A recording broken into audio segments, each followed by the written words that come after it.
Slide shows the Environmental Services Division budget overview by program in the top table. You'll note that of the four programs here, by far the largest dollar amount is the Regional Wastewater Administration Program, which is the Springfield component of the MWMC budget.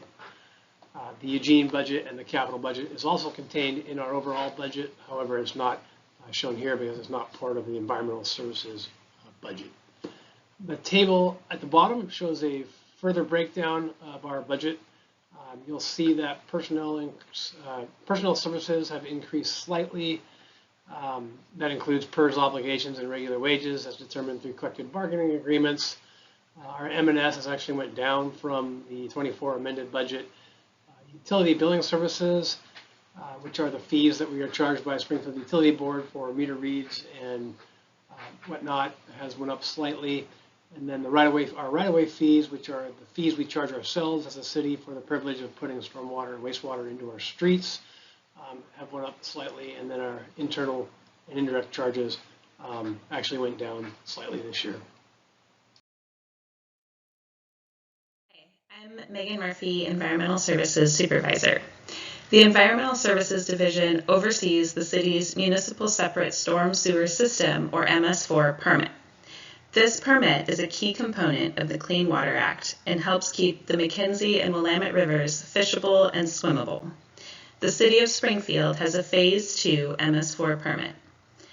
The city also has a special plan to reduce temperature, bacteria, and mercury in local waterways and the McKenzie and Willamette rivers. This plan is also required by the Clean Water Act and is called a Total Maximum Daily Load, or TMDL, implementation plan. Both the city's MS4 permit and TMDL are administered by the Oregon Department of Environmental Quality, or DEQ, under guidance from the Federal Environmental Protection Agency. The MS4 permit and TMDL implementation plan contain a wide variety of pollution prevention measures that cross all aspects of city services, including street sweeping and catch basin maintenance, requirements for the retention and treatment of runoff from impervious surfaces, installation and maintenance of stormwater treatment facilities, public education and outreach, and more. The city's MS4 permit expired on February 28, 2024. The permit is now administratively extended, and implementation of the 6 control measures, including public education and outreach, public involvement and participation, illicit discharge detection and elimination, construction site runoff control, post-construction site runoff for new development and redevelopment, and pollution prevention and good housekeeping for municipal operations is ongoing. The city's updated TMDL implementation plan was approved by DEQ, and implementation of this plan is also ongoing through June 30th, 2029. The City of Springfield and Lane County recently updated an intergovernmental agreement to continue collaborating on stormwater management under each agency's MS4 Phase 2 permit. The IGA defines the stormwater services the city provides on behalf of the county within the urban transition zone, which is the area between the city limits and the urban growth boundary. This partnership eliminates duplicative programs in the UTZ while ensuring compliance with stormwater regulations. The city is financially compensated on a quarterly basis by the county for our work in the UTZ. In fiscal year 25, the City of Springfield received an Outstanding Agency Award from the Association of Clean Water Agencies for work supporting the Upstream Art Storm Drain Mural Painting Program. The city's MS4 permit expired on February 28, 2024. The permit is now administratively extended, and implementation of the 6 control measures, including public education and outreach, public involvement and participation, illicit discharge detection and elimination, construction site runoff control, post-construction site runoff for new development and redevelopment, and pollution prevention and good housekeeping for municipal operations is ongoing. The city's updated TMDL implementation plan was approved by DEQ, and implementation of this plan is ongoing through June 30th, 2029. The City of Springfield and Lane County recently updated an intergovernmental agreement to continue collaborating on stormwater management under each agency's MS4 Phase 2 permit. The IGA defines the stormwater services the city provides on behalf of the county within the urban transition zone, which is the area between the city limits and the urban growth boundary. This partnership eliminates duplicative programs in the UTZ while ensuring compliance with stormwater regulations. The city is financially compensated on a quarterly basis by the county for our work in the UTZ. In fiscal year 25, the City of Springfield received an Outstanding Agency Award from the Association of Clean Water Agencies, or AQUA, for our Upstream Art Storm Drain Mural Painting program. Our MS4 permit expired on February 28, 2024. The permit is now administratively extended, and implementation of the 6 control measures, including public education, public involvement, illicit discharge detection and elimination, construction site runoff control, post-construction site runoff for new development and redevelopment, and pollution prevention and good housekeeping for municipal operations is ongoing. The city's updated TMDL implementation plan was approved by DEQ, and implementation of this plan is ongoing through June 30th, 2029. The city and Lane County recently updated an intergovernmental agreement to continue collaborating on stormwater management under each agency's Phase 2 permit. The IGA defines the stormwater services the city provides on behalf of the county within the urban transition zone, which is the area between the city limits and the urban growth boundary. This IGA eliminates duplicative programs in the UTZ while ensuring compliance with stormwater regulations. The city is financially compensated on a quarterly basis by the county for our work in the UTZ. The city's MS4 permit is currently under administrative extension. All current measures required by this permit are still in effect, including mapping and maintenance of the public stormwater system, construction site erosion prevention requirements, implementation of stormwater municipal and development codes, and more. Springfield, along with other Phase 2 permittees, are discussing the next MS4 permit issuance with DEQ. Issuance is expected in fiscal year 25. Control measures to prevent stormwater pollution in the current permit are expected to continue, and some new requirements will likely be added. Starting July 1st, 2024, the city's new TMDL implementation plan will begin.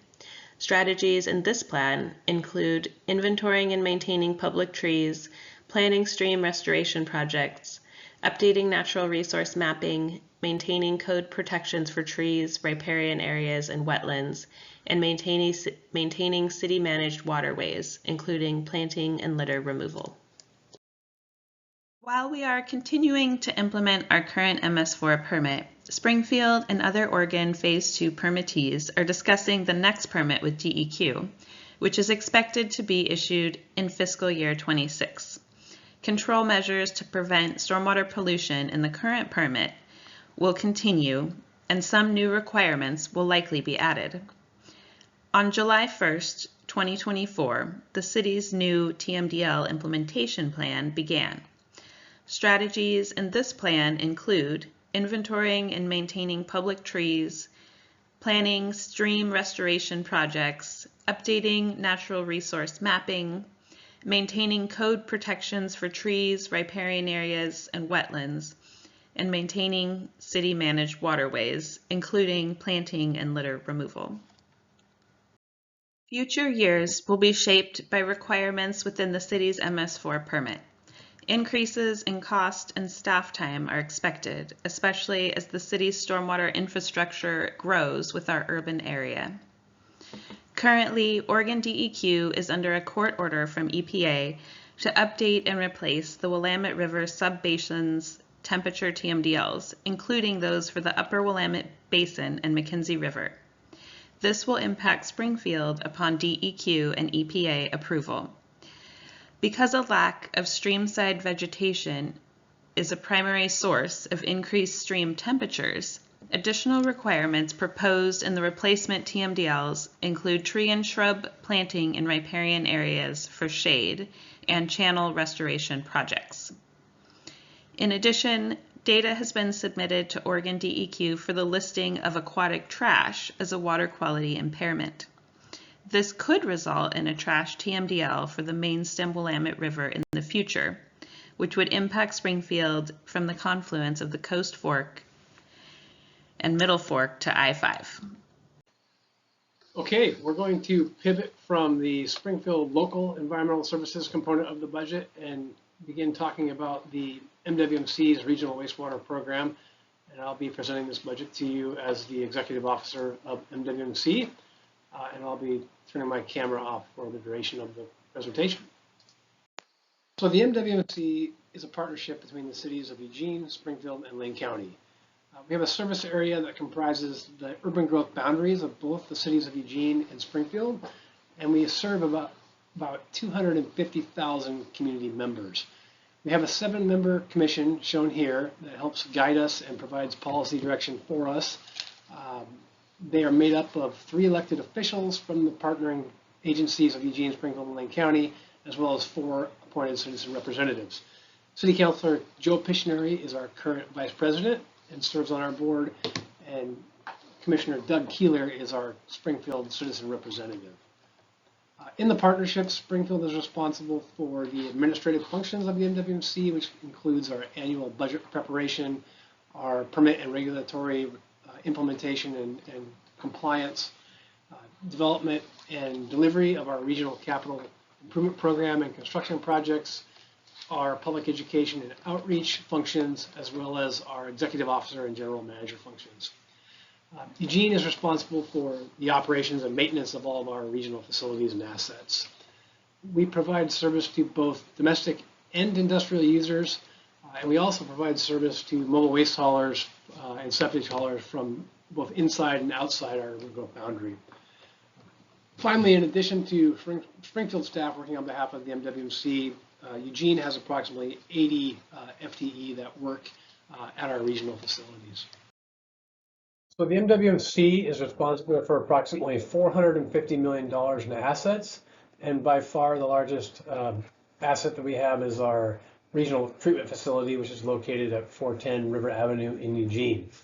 This facility operates 24 hours a day, 7 days a week, 365 days a year, and treats all the wastewater flows coming into the collection systems of Eugene and Springfield. Our average summer flows are anywhere between 25 million and 30 million gallons per day, and we have the capability to treat much more than that, up to 277 million gallons per day during wet weather flow events in the winter. We also own and operate over 600 acres on Aubrey Lane at our biosolids management facility and Biocycle Farm. Here, biosolids are collected in large lagoons. They are pumped 6 miles from our regional wastewater treatment facility, and we harvest those solids on a yearly basis and use them as fertilizer in cooperative agreements with grass farmers around the region. We also apply some of these solids to our poplar trees on site. We have about 400 acres planted in poplar on 3 management units, which is about 88,000 trees, and those trees are harvested on 12-year rotations, the end products of which are used locally for things like wood chips, plywood veneer, or ceiling grills. Some of the wood in the city council chambers is actually the poplar from our farm. The MWMC's budget must be ratified by all 3 governing bodies prior to the Commission adopting the final budget in June. The schedule for budget ratification is shown here. This slide depicts a rolled-up summary of the expenditures for our regional operating budget. You'll note that personnel costs are up by 1.2%. That's fairly modest. That's due in part to the fact that Eugene budgets on a 2-year budget cycle, and we are in year 2, so those costs have been held flat over this year. There's a proposal to add 2.98 FTE change. 2.18 of those FTEs are on the Eugene side to meet ongoing permit requirements associated with our new permit, continued operation and maintenance associated with aging infrastructure, etc. Point 8 of the FDE ad is on the Springfield side is for a deputy director to provide assistance with the overall administration of the regional program. These costs, the personnel costs also consider MWMC's obligations for PERS and healthcare. The materials and service costs are up 5.4%. Those costs are associated with increased chemical costs at our facilities, increased utility costs also at our utilities, and then ongoing inflation. Finally, I'd note that capital outlay is proposed to increase 190%. That is those are one-time expenses that tend to fluctuate year over year, controlled by the city of Eugene. This year, they're proposing to add some comprehensive security upgrades to the plant. My best guess is that next year, this line item will be substantially smaller and there'll be a corresponding decrease. It's a fairly small portion of our overall budget, but it does fluctuate year over year, so you tend to see sometimes big increases or big decreases. Finally, I would note that the overall proposed budget, regional operating budget, has a 5.9% increase from last year's budget. Each year, our commission evaluates our regional wastewater rates, our user rates, and we have a philosophy of trying to do small incremental rate increases over time. This year, we are looking at a proposed adjustment of 5.5%. We have a number of things coming down the line at us, and inflation is finally catching up to us. I would note that we have, over the past 10 years, moved forward approximately a 2.5% rate adjustment annually, which is well behind inflation, which has been about 4.5% over that same time period. And we are working with a consultant looking at our rate model. And after this year's adjustment at 5.5, we should be back to 3.5 to 4 in the next 2 to 3 out years. This graph is shown assuming the average user uses 5,000 gallons of wastewater treated. That's to help us compare with other communities. The average residential user in Springfield is currently around 4,300 gallons, so they're going to pay a little bit less than this on a monthly basis.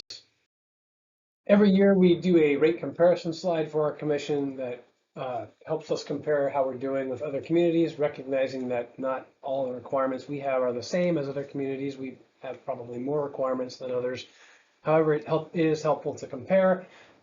This is looking back, this is looking at the start of this calendar year, 2024, and it does assume 5,000 gallons per month used by the average user. I would note that the blue component represents the MWMC's regional rate, and then the green component for Eugene and Springfield are the local rates. The reason Springfield's local rate is higher than Eugene's has to do with the fact that Springfield has had past debt service obligations that Eugene didn't have to take on due to environmental regulations and mandates. We have a less of a population base here in Springfield to spread the cost of those services over, and so we had to take on additional debt where Eugene did not. Hence the reason for the difference in rates between the two communities. So looking back at a few accomplishments for fiscal year 24, we successfully delivered a multiple $1 million regional capital program that positions the MWMC to meet our regulatory requirements. We updated our local limits and our sewer use ordinances. Local limits, staff went out and performed a comprehensive sampling of our wastewater streams and updated those pollutant limits to ensure that treatment plant processes and worker health and safety are not compromised. We also, with the pre-treatment ordinances, received City Council approval from Eugene and Springfield for updated sewer use ordinances that will be effective as soon as the Department of Environmental Quality approves those, which is expected shortly. And we received high-profile national awards for the second year in a row, both for Clean Water University, the first of which was given to us by the National Association of Clean Water Agencies and was a National Environmental Achievement Award. The second of which was the Watermark Award given to the top educational program in Oregon, Washington, and Idaho are given to us by the Pacific Northwest Clean Water Association. And you see Laura Lynn Spiro here holding a picture of the NACWA award that we received. A few initiatives worth highlighting for fiscal year 2025 include Clean Water University. We're looking to expand that to a third day. Right now, we've offered that for 2 days for the past several years. We're able to accommodate 10 schools, 10 to 5th grade schools from throughout the service district. We'd like to accommodate 15. That's going to be a big lift, and we're looking forward to making that happen this year. Our comprehensive facility plan update is happening. That's evaluating the planning framework for MWC for our treatment facility and the rest of our assets and infrastructure. That's a 20-year plan that will help us meet regulatory requirements and plan into the future.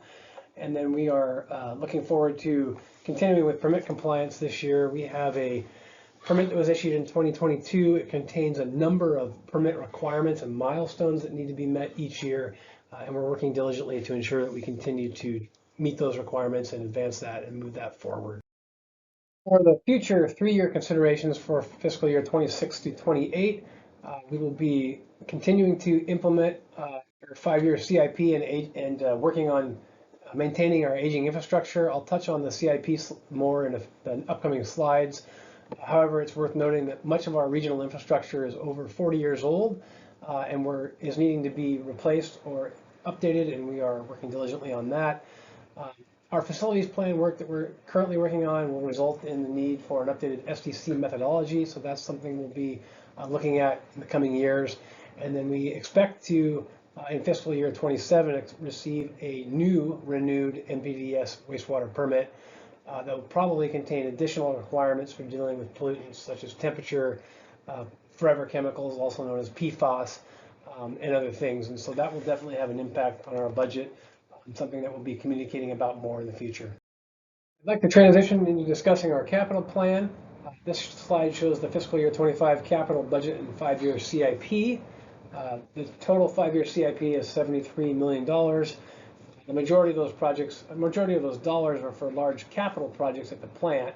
However, we do have significant investments in equipment replacement, which includes things like screw pumps at our pretreatment facility at the beginning of our plant, motor control centers at the screw pumps, and recoating of our clarifier rake arms. The carryover projects include our administrative building and operations improvement project, which will upgrade the existing building on site that houses our operations control center.